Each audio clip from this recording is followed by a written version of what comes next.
problema ay solusyon. Sulit na senadora dahil sulit na sulit sa serbisyo dahil sabi na nila 39 pesos lang kaya sulit dahil number 39 po sa inyong mga balota, Senator Ivy Marcos! Marami naman kayong ibobotong senador, tama mali? 12 naman yan. O kung sino yung nagpunta rito, una, si Amy Marcos, tama? Isama natin sa balota. Promise? Pwede? Baka naman ako makalimutan nyo. Promise? Your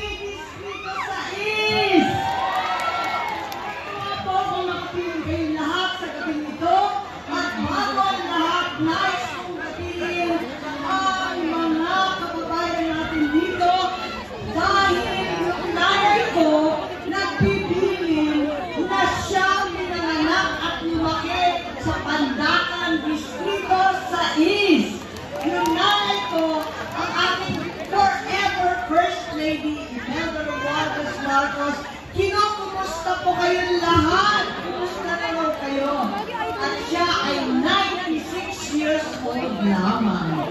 Naku po, talaga naman, ganyang katibay, ganyang katapang, ganyang katatag ang distrito sa East.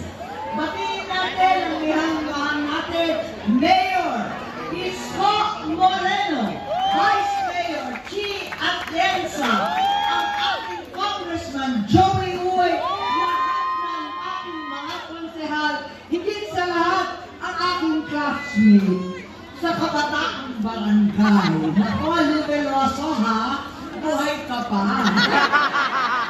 Sa awa ng Diyos, SK pa rin kami. Sanggunian, katandaan. Naku, laban-laban na lang to.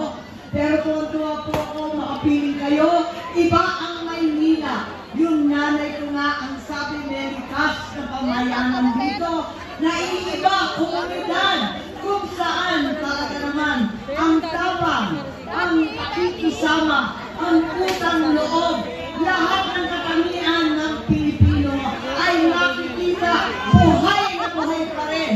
At si Yorme Isko ang siyang kumakatawan ng lahat na ito.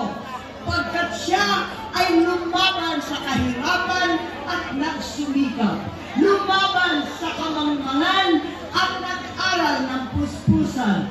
Lumaban sa katiwalian at naging matagumpay. Si Yorme ang modernong bayani ng Maynila. Batang Maynila, mabuhay kayo. Kaya, itong tapang, paninindigan, at tunay na pakikisama ang dadalhin ko sa Senado sa bawat sandali na nandun ako. Dala ko ang lahat ng mga katangian hango dito sa Maynila, higit sa lahat sa distrito sa East.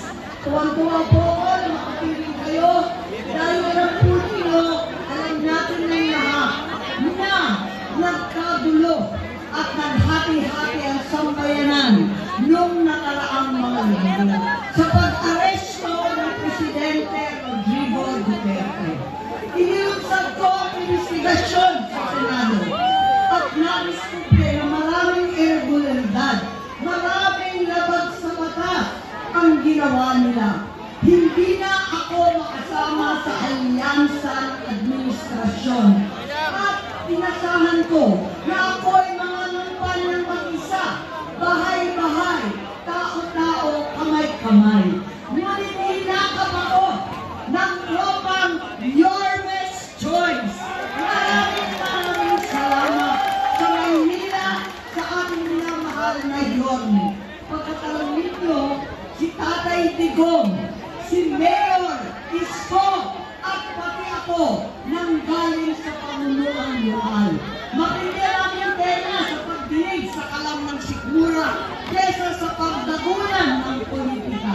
Matindi ang aming malalakas na boses sa pagtanggol ng mahihina kesa sa pagpumpulan laban-laban sa politikang walang kwenta. Kaya asahan po ninyo para sa lahat ng mga solo na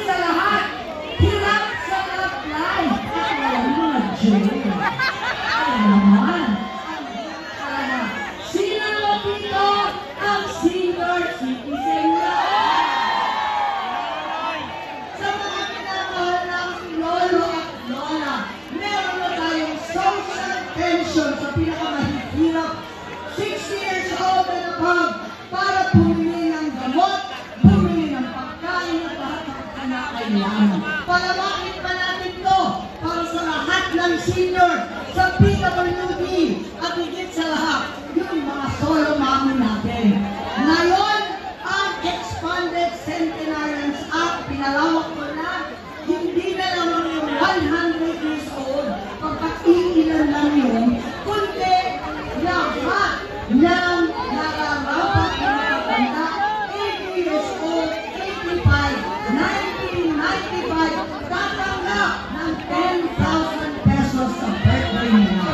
Tuloy-tuloy po natin ito, pagkat kung sinasabi napakamahal ang buhay, napakahirap rin magkasakit.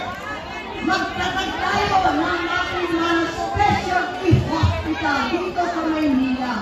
Hindi lamang yung Philippine Heart Center na nag-iisa, Kidney Center, Lung Center, Children's Center, bigyan natin ng Zero Balance Hospital, Specialty Hospital, world class para sa lungsod ng Maynila.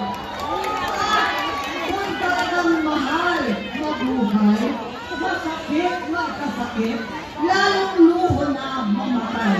Naging batas na ang libre living.